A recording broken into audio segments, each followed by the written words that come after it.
Assalamualaikum warahmatullahi wabarakatuh. Perkenalkan, nama saya Joshua Fritz Toban. Saya dari Sistem Informasi STIMI Karisma Makassar.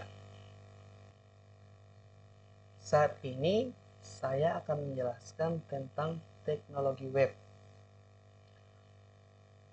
Teknologi web adalah teknologi yang berhubungan dengan antarmuka untuk menjembatani server dengan klien atau user. Teknologi web mencakup bahasa pemrograman, markup, dan tampilan. Misalnya, dalam pembuatan website umumnya akan menggunakan HTML, JavaScript, CGI, dan lain-lain. Dalam pembuatan aplikasi, biasanya developer akan menggunakan bahasa pemrograman seperti Java, Swift, atau yang paling baru adalah Kotlin dan Dart. Dalam teknologi, semuanya bergerak secara dinamis. Melihat beberapa tahun ke belakang, muncul teknologi-teknologi baru yang menarik untuk dipelajari. Beberapa di antaranya adalah Android Studio,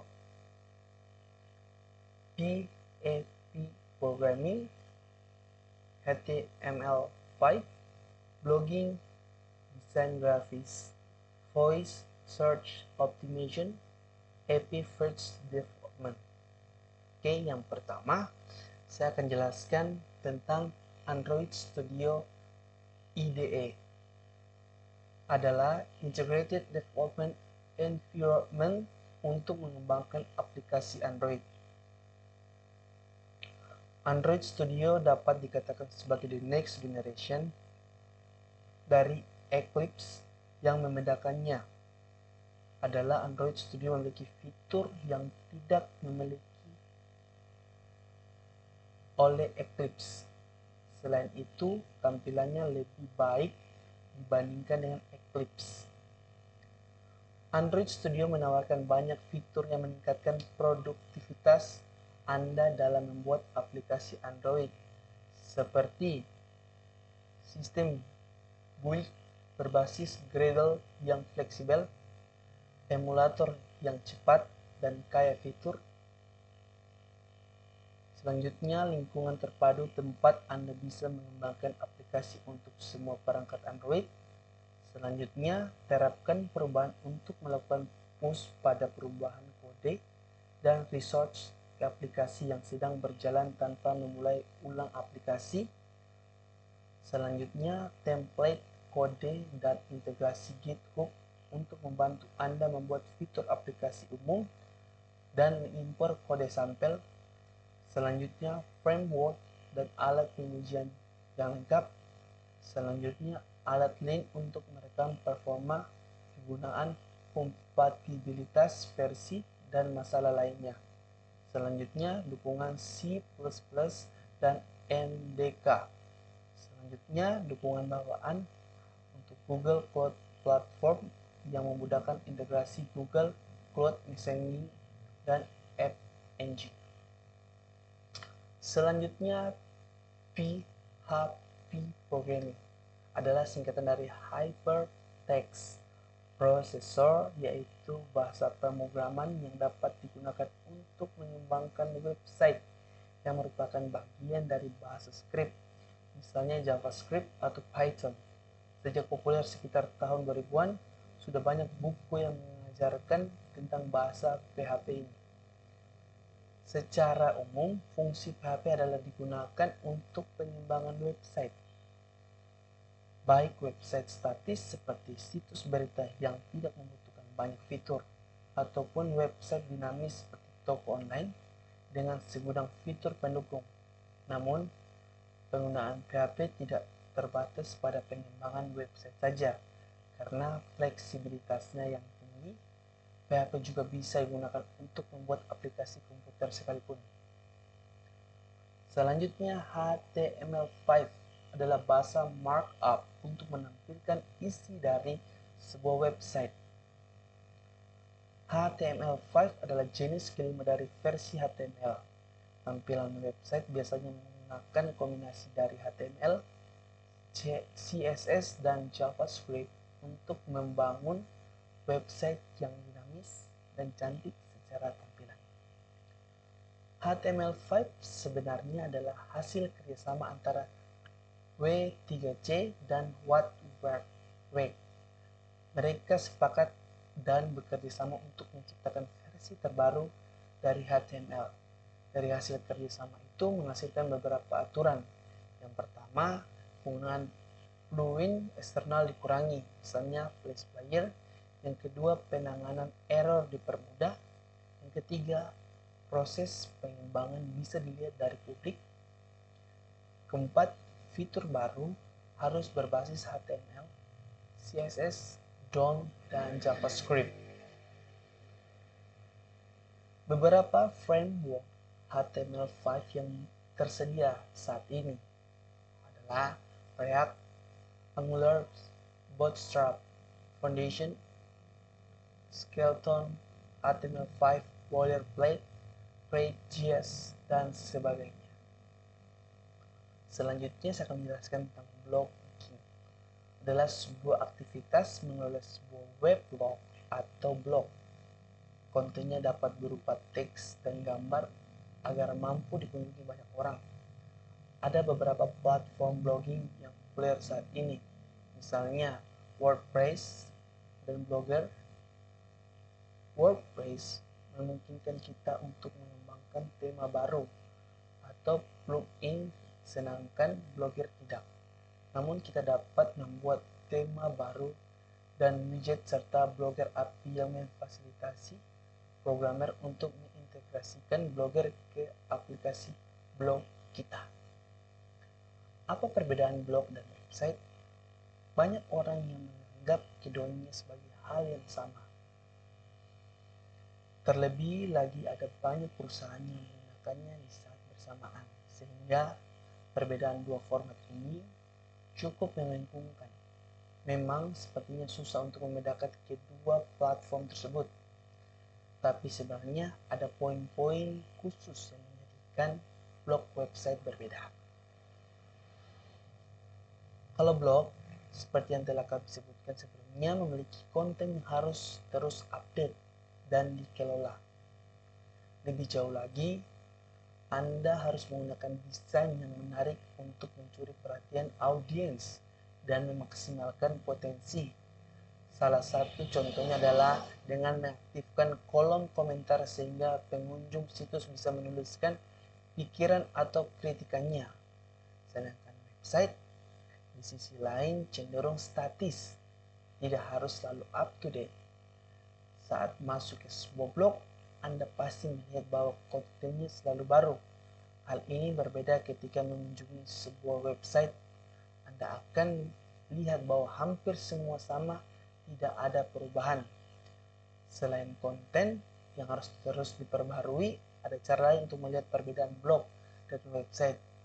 Blog memiliki tanggal publishing, referensi author, kategori, dan tag dalam byline. Meskipun tidak semuanya punya elemen ini, website justru tidak memilikinya sama sekali. Selanjutnya, desain grafis. Terdapat banyak aplikasi yang sekarang telah bermunculan. Hal ini menggunakan programmer untuk membuat aplikasi dengan tampilan yang cantik dan efisien. Salah satu contohnya adalah Figma. Figma adalah salah satu aplikasi open source untuk membuat atau merancang tampilan sebuah website atau aplikasi. Figma memungkinkan desainer membuat wireframe, mockup, aplikasi, dan tampilan website yang dilengkapi dengan prototyping dan metode ekspor ke CSS atau HTML. Figma adalah alat atau tool yang solid dan dengan paket gratis yang tersedia yang bisa dicoba bagi siapa saja yang bekerja di ruang digital.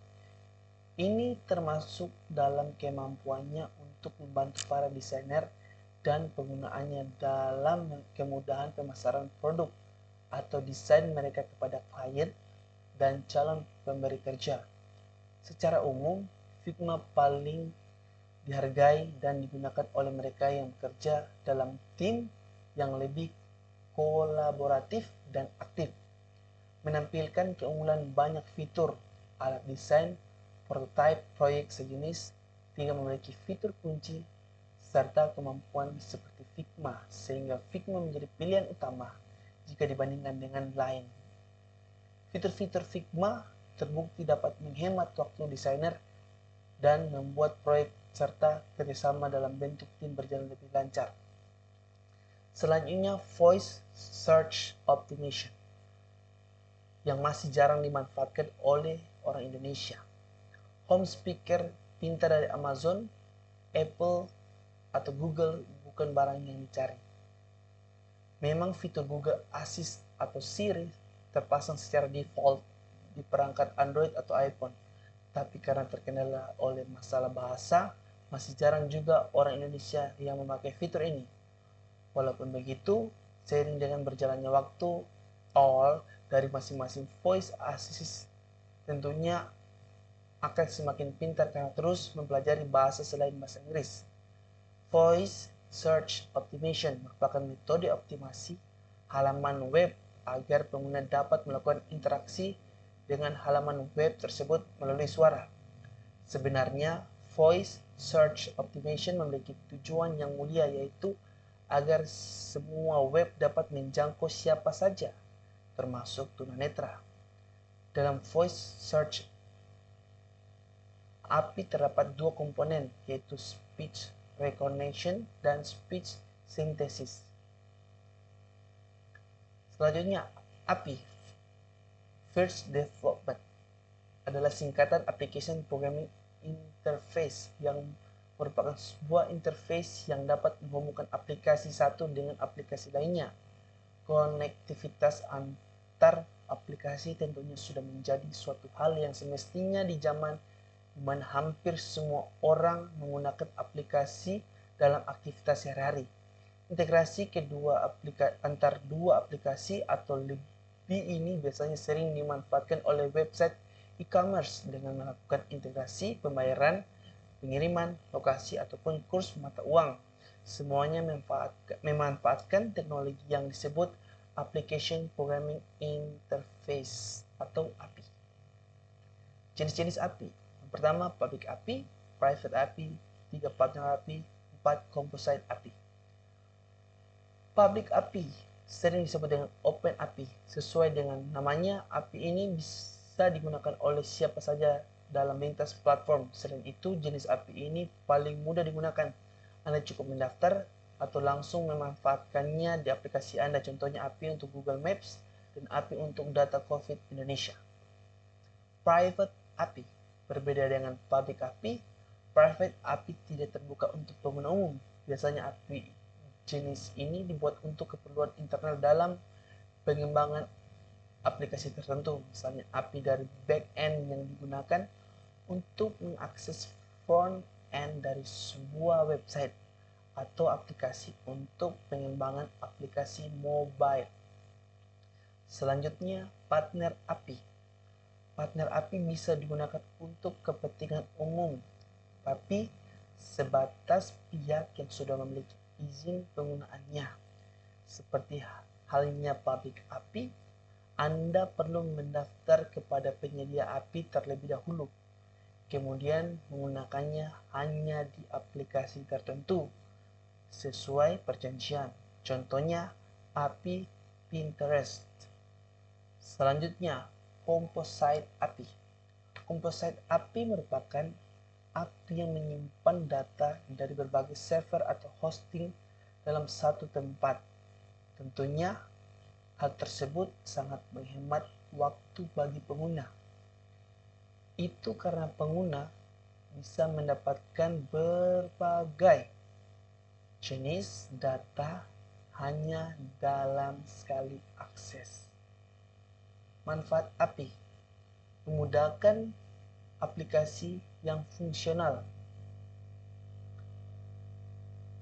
Akan lebih mudah untuk membuat aplikasi yang fungsional dan kompleks tanpa perlu menambahkan data secara manual. aplikasi yang dikembangkan akan memiliki fitur dari aplikasi tujuan. Yang kedua, pengembangan aplikasi menjadi lebih efisien. Tidak perlu melakukan komunikasi langsung dengan aplikasi lain yang ingin dihubungkan. Cukup dengan komunikasi melalui API. Yang ketiga, meringankan beban server. Anda tidak perlu menyimpan semua data yang dibutuhkan di server Anda sendiri. Cukup minta API untuk mendapatkan data terbaru dari server aplikasi asal. Dengan kondisi ini, server Anda tidak akan terbebani. Terima kasih. Ini ada demikian dari saya. Assalamualaikum warahmatullahi wabarakatuh.